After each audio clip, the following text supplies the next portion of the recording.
Are we recording now? Yep, we're good to go. Okay. Our problem of practice that we chose to discuss today, what are the benefits of socio-emotional learning for students? We are going to meet the team. I'm Chantel Edley, 8th grade physical science teacher, and I currently work for Gwinnett County. Hey y'all, I'm Kana Lutz, and I teach 9th grade environmental science and 11th and 12th grade physics in Cherokee County.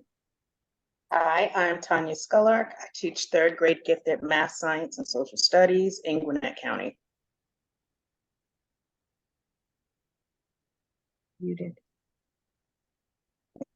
Hi, I'm Debbie Smith. I'm a 6th grade earth science teacher in Gwinnett County. Hi, everyone. I'm Channing Welch. I'm a high school health and physical education teacher in Fayette County. Social and emotional needs of our students are at an all-time high since the pandemic. Throughout our research, we discovered several strategies that are implemented within schools to address these needs. We were able to develop a problem statement based on our problem of practice, topic, and research that was collected. Our problem statement states, although the prevalence of social emotional learning in schools is increasing, there is still a need for more effective strategies to successfully implement SEL in the classroom. We sought to discover the benefits of implementing social emotional learning strategies to support mindfulness, positive behavior, and its effect on academic success. As we conducted our research, we noticed that there were 3 major themes in relation to social and emotional learning and academic success for our students. One was mindfulness, the other was behavior, and lastly, trauma. So the first theme that we came up with is mindfulness. So when we talk about mindfulness, I kind of want to talk about what that is first. So in the context of social emotional learning, mindfulness is students being able to be aware, emotional regulation, interpersonal skills. But what we found was mindfulness techniques, they can contribute to social emotional learning. They give students skills and attitudes that promote a positive and healthy well-being in the students, and it improves their academic performance. So we saw some of the strategies that could be used for this. So students learned mindfulness through things like breathing, and with the breathing, it improved test, it improved their self-efficacy in academic areas and other areas of their life. In most of the research that we did, we saw that it kind of came back to the same theme. So the second point, mindfulness, problem solving, and stimulating a growth mindset can give students more confidence and the belief that they are in control of their well-being. So again, going back to that self-awareness, and they have the ability to overcome academic difficulties. So again, going back to the breathing, this mindful breathing technique, it helps students before they had presentation and test, and then they could regulate with negative thoughts and be aware in the moment that they were in. One aspect of mindfulness that we saw was it's important that students have trust within the adults, within the school, in the social emotional learning program. So educators such as ourselves, we can build this trust through teaching social emotional aspects. We can model. Some of the strategies that we can use can be calming, so like breathing techniques, teaching them how to focus, mindful movements such as yoga, and just rest. So through these strategies, again, the efficacy of the students improve, but also the efficacy of the educators. Some of the other techniques that we saw, they did lead to an improvement in GPA for the students, as well as other healthy characteristics. And this also increased overall student achievement and school achievement, and it helped them to have more positive emotions and they were more calm. We also saw that there was just a huge improvement in overall well-being.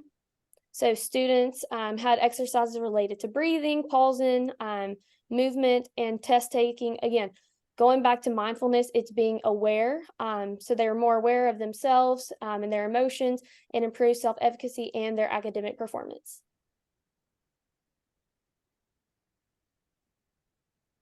We found for our second theme that implementing social emotional learning actually made a positive effect on student behavior and their classroom engagement. They benefited from having, I'm going to just say SEL within the academic lessons. Students that had behavior problems, low GPAs, or were absent a lot,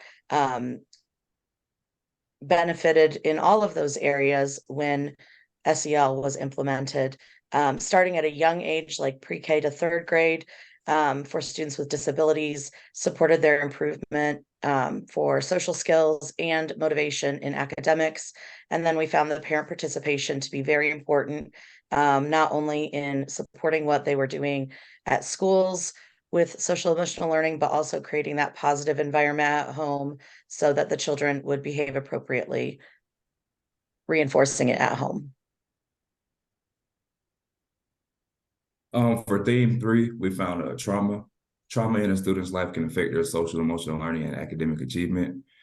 Students who experience trauma at some point in their lives are more inclined to face challenges at school with their behavior and academic performance. The research that we found expresses the need for social, emotional learning development amongst those students that experience previous or present trauma in their lives.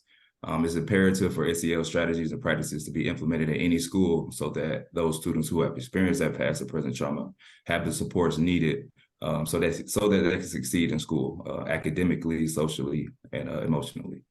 Lastly, the research showed that when SEL strategies are put in place and practices are put in place, it has a profound and positive impact on students' behavior and their academic performance.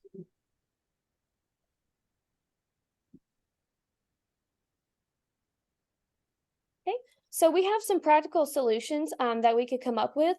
So one of the things that we had is that schools need to implement mindfulness-based SEL programs. So again, trust needs to be established between various levels in the school. So from the educator to the student, administration to the educators, and to the students as well. So the whole school needs to be on board. An SEL program can be beneficial when integrated in the school on a large scale. So again, teachers can do things in their own classrooms. But then if you can do it through the whole school, it's going to improve GPA and develop those positive emotions. And again, it's a team effort. So everybody from the educators to students, admin to support staff. So be intentional about integrating this into the classroom. And then promoting healthy development, social emotional skills, attitudes, behaviors, and performance. And that can come from modeling through the educators. Some of our other solutions were that it's important to get buy-in from the staff and have that shared vision about what it's going to look like in the school. Some schools have integrated a specific class, or in the elementary level, like a specials class for their SEL strategies. The educators need to be aware of the social emotional competencies. There are 5 of them: self-management, self-awareness, responsible decision-making, relationship skills, and social awareness.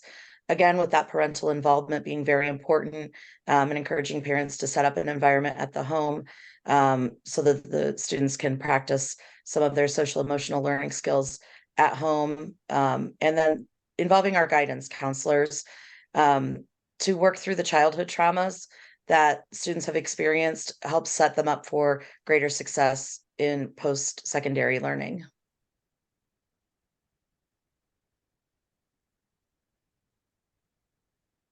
Okay, so now we're talking about the SEL interventions as far as integrating it into the MTSS and the RTI process as well. In Tier 1 until Tier 3 in math, we're using iReady. We're using iReady to monitor student progress and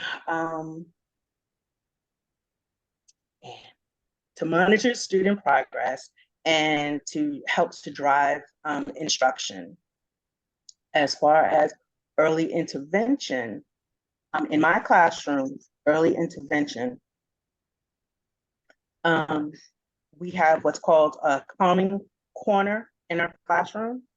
And that's a safe place where the child can go and sit, relax, calm themselves down before they're ready to regroup and rejoin the class.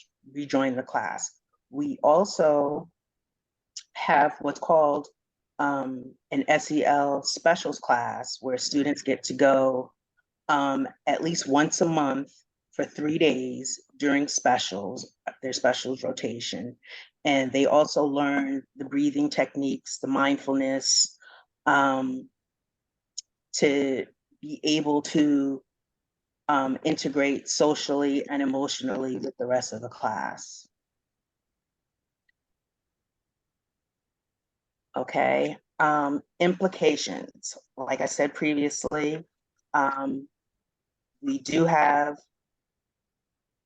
an SEL special for early intervention in the K through 5 grade levels at the elementary level at my school. That's something brand new. But we also have that calming corner in the classroom. We also have counselors on staff that can help and come and do lessons with students, SEL type lessons. One major thing that we started this year at my school is we have a morning meeting every morning in class. And it's something that's very brief. And it's just to ask the kids how they're feeling, you know, and you'd be amazed at the responses that you get. Being positive and just simply asking them how they feel, that goes a long way with the kids, and it just sets them up to help them to be successful for that day. At my school, with our school in general, we have advisement days. It happens twice a month. And during these advisement days, we look at specific topics to help the students to emotionally regulate. For example, we may have a month of mindfulness where they do practice their breathings. We have a series of YouTube videos that we may show to give them the visual aspect, to walk them through how to breathe or how to sit, make sure that they're comfortable and they understand why they're doing the mindfulness techniques. As a smaller team, because we get to know our students very personally, my team and I, we sit around every Monday and we will talk about which students need more emotional support for this week. And we try to tack on at least one of our students to our list of who we are going to check in with for the week and what support they may need, whether it's parental involvement and us giving a call to a parent just to see what's going on in their lives, down to should we recommend them for counseling. Maybe they need a mentor.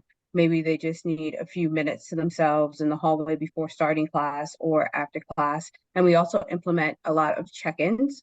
So a student can come and check in with that teacher in the morning or any adult that they are comfortable speaking with, because in our school, our major thing is for the students to find an adult that they're comfortable to see and speak with and be vulnerable with. And somehow every teacher is able to reach at least a few students a year in order to implement social emotional learning and attach ourselves to their social emotional needs so that they're better students in the classroom. In my school specifically, we do have a county-wide strategy that we use called CARES. And we do this in advisement class a couple times a month. And there's a specific topic where we might address mindfulness or decision making. And it depends on the grade level that the students are in. So we do those lessons with the students. There may be videos, activities where they break out in small groups, and then strategies that they can employ at home. We also use RTI and the multi-tier system of supports process as well at my school. But personally, for my classroom, a couple things that I like to do. I have a quote for the day every day, something about positivity, some type of encouragement. And I also do a motivational Monday. I show some type of video that's just something positive to get our week started good. And I try to employ some of the modeling techniques and show some of the social emotional learning strategies for my students. In my school, we our RTI teams and MTSS teams are combined and called PBIS, positive behavior interventions and supports. This team is usually used for those students that have, SEL deficiencies. So that team highlights those students and pretty much pull them out of class, once every a couple months just to see how they're doing, socially, see how they're doing emotionally. We also have several Zen rooms throughout the building. We have one in the gym, one in the media center, one in the front office, one in the counseling suite. And that's just for those students that are having issues that day.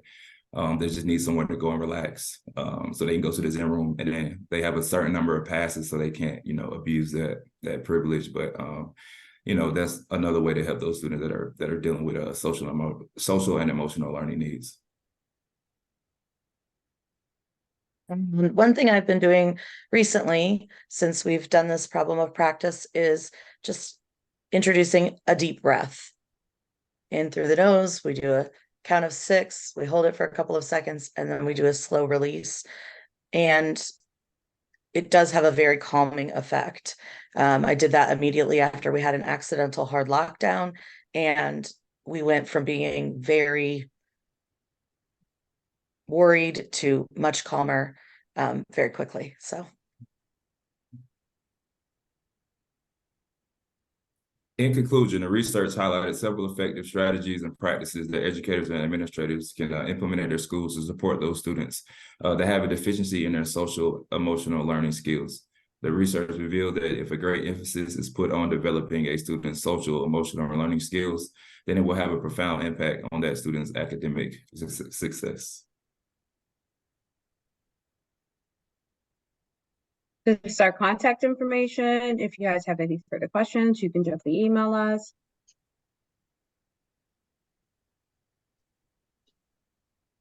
And there's our sources and our reference pages. Thank you guys for joining us for this conference. I hope you guys gained valuable information, and that is all.